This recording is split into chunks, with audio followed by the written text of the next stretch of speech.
Oi, turminha! Tudo bem com vocês? Vamos para a nossa aula número 3 do dia da quarta-feira. Bora lá? History! Então, hoje nós vamos falar sobre os povos tradicionais e seus direitos. Mas antes disso, faremos a correção da aula passada. Então, gente, na aula passada, nós falamos aí sobre a infância no passado e no presente. Né? A prof trouxe aí os slides novamente para relembrarmos. Nós tínhamos aí o início das atividades, né? Onde nós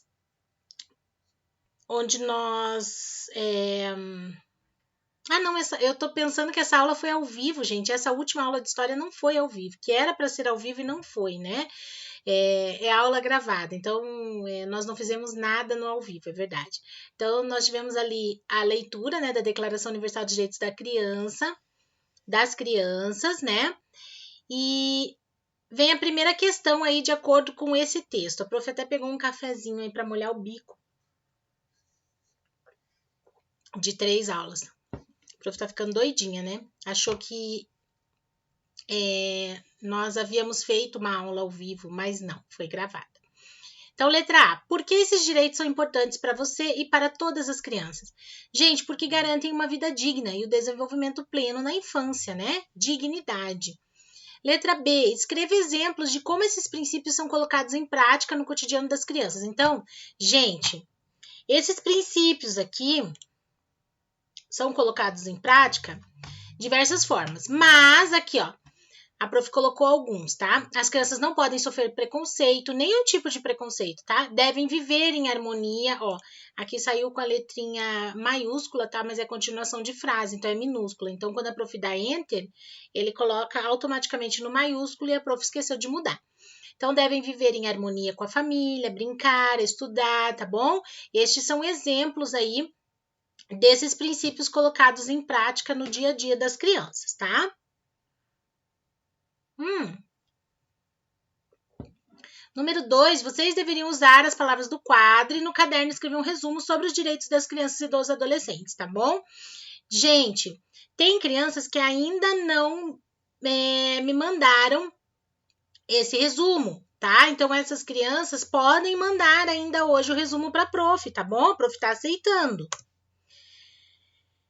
Depois, nós falamos ali sobre o direito à expressão e à informação, né?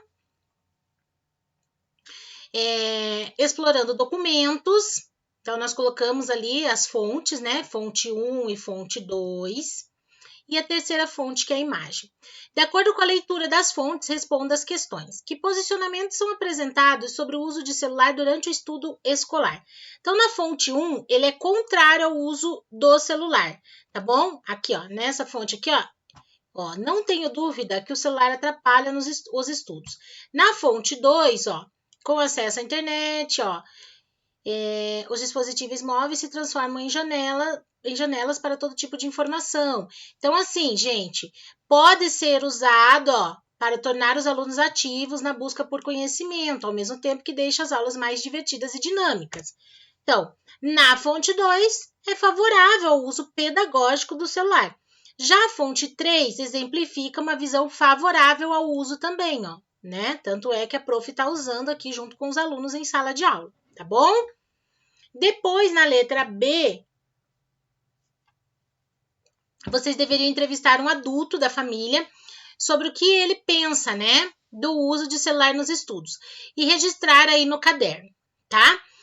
E a letra C, uma resposta pessoal. Você é a favor ou contra o uso de celular durante os estudos, né? Colocando aí a sua opinião, uma justificativa também, tá bom? Então, também, algumas crianças ainda não mandaram, então mandem.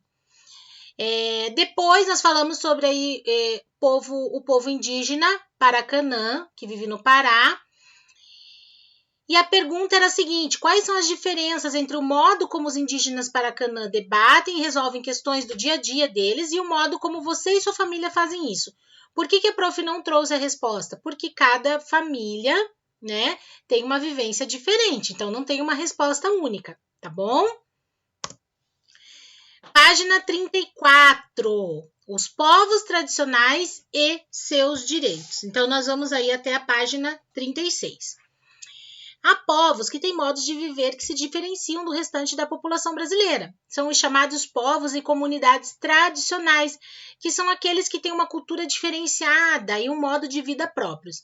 Estes povos são moradores antigos do território e fazem uso dos recursos naturais existentes no local para viver. Isso inclui os indígenas, ribeirinhos, que é aqueles que habitam as margens dos rios, quilombolas, entre outros. Além dos direitos comuns a todos os brasileiros, né, que eles têm os mesmos direitos e deveres que nós, essa população tem direitos específicos que protegem o acesso deles à terra, à educação adaptada e específica, né, à informação e à preservação dos seus modos de vida, por exemplo. Observe as imagens de duas comunidades tradicionais, aqui, ó, quilombola e ribeirinha. Então, aqui, gente, ó, quilombolas em inauguração de estrada e plantio de árvores durante a celebração do Dia da Consciência Negra, no Quilombo Maria Romana, em Cabo Frio, Rio de Janeiro, tá bom? Ah, prof, existe então os quilombolas? Sim, existem ainda, tá bom? Aqui fazem parte dos povos tradicionais.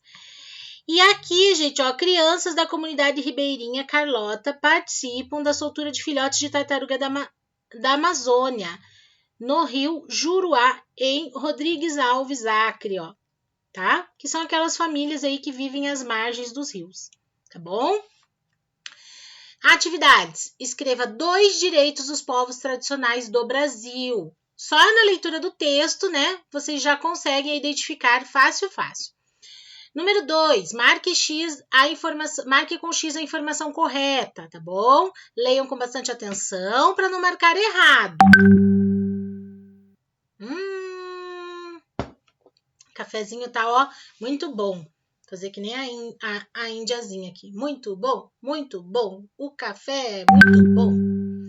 Tchau, indiazinha. Página 35. Direito à terra. Os povos indígenas e quilombolas têm direito à demarcação de terras. O que é demarcação de terras? É um processo por meio do qual é assegurado a eles, aos indígenas e quilombolas e outros povos tradicionais, o direito à terra em que eles habitam tradicionalmente, tá? Esse direito está relacionado à ideia de possibilitar uma vida digna a estes povos, uma vez que por meio da terra que eles retiram o sustento diário. Além disso, a terra é sagrada para os indígenas e faz parte da história deles.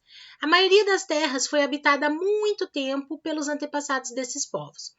Por isso, esses grupos não têm documentação que comprove essa posse territorial. Não é que nem a gente, né, o papai, a mamãe, quem mora em casa própria, que tem o documento comprovando aí a posse desse terreno, né, dessa casa onde vocês moram, por exemplo, né? Como a maioria das terras aí é habitada já por antepassados desses povos aí há muito tempo, né? Eles não têm essa documentação. Isso dificulta essa demarcação das terras, principalmente porque muitas pessoas não indígenas e não quilombolas disputam essas terras, né? Muitos indígenas e quilombolas lutam pela defesa de suas terras, participando da política, de palestras, de debates públicos, entre outros eventos. Além disso, alguns povos indígenas, por exemplo, os Caingangue, os Suruí-Paiter e os Axaninca, acertei, Axaninca, usam a internet para denunciar a invasão de suas terras, o desmatamento e os crimes ambientais praticados por indivíduos não indígenas. Gente, acontece muito, tá? Por quê? Porque as pessoas têm muita ambição, muita ganância, né? Querem mais, então acabam aí tentando prejudicar esses povos tradicionais para que eles consigam aí ficar com essas terras, tá? Desses povos. Esses povos tradicionais conseguem fazer denúncias por meio da criação de sites, blogs e redes sociais, né? Então, eles estão antenados, né? Atualmente, muitos indígenas usam as tecnologias digitais, como a internet e telefone móvel via satélite para obter e repassar informações, tá bom? Então, a gente está vendo ali, ó, um indígena conectado à internet na Oca Digital durante os Jogos Mundiais dos Povos Indígenas. Muito legal, né? Ok. Atividades. Número 1. Quais são as dificuldades que os povos indígenas e quilombolas enfrentam no processo aí para demarcar as terras que tradicionalmente habitam? A prof acabou de falar, né? Número 2. Qual é a sua opinião sobre a demarcação de terras indígenas e quilombolas? Depois do que nós falamos aqui nessa aula, qual é a sua opinião? É correto? Não é? Por quê? Número 3. Qual é a importância das tecnologias digitais para os indígenas nos dias atuais? Por que é importante os indígenas estarem aí conectados? Por que é importante? Também nós discutimos isso na aula de hoje, tá? E finalizando essa página, a seção Agora Eu Sei, onde traz um resumo aí do que nós vimos nesse bimestre, tá bom? Ok, gente? Então é isso, galerinha. Tranquilo, tá? Deixa a prof se despedir de vocês aqui. Então, essa aula de história tá bem tranquilinha, para finalizarmos mesmo, tá? O conteúdo aí desse capítulo. E caso vocês tenham dúvida, por favor, mandem mensagem para a prof, tá bom? Por hoje é só, agora é só de verdade. Vou até tomar mais um golinho do meu café.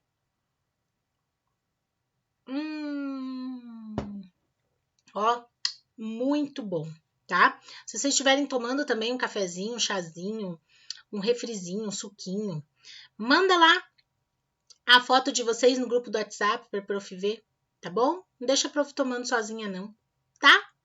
Então, até amanhã. No quintou, nas nossas aulas, a prof tem que sempre olhar no cronograma, né? Por isso que é importante aí o planejamento de vocês, ó. Então, amanhã, quintou, nós temos matemática, né? Aula gravada mesmo, videoaula. Língua portuguesa, aula ao vivo, que daí nós temos a correção da página 67 e a apresentação dos verbetes de vocês sobre os dinossauros. E a nossa aula tecnológica também ao vivo, tá? A prof vai definir os horários certinho com vocês, porque nós temos um evento da Conquista aí, chamado Café com Conquista. Às 4 da tarde. Então, a prof vai mudar um pouquinho o horário dessas aulas aí, tá bom? E é isso. Na sexta também nós temos a nossa aula de literatura e a correção aí dos últimos exercícios de matemática. Tá bom, galerinha? Beijo. Até a nossa aula do quintou. Fiquem com Deus e tchau!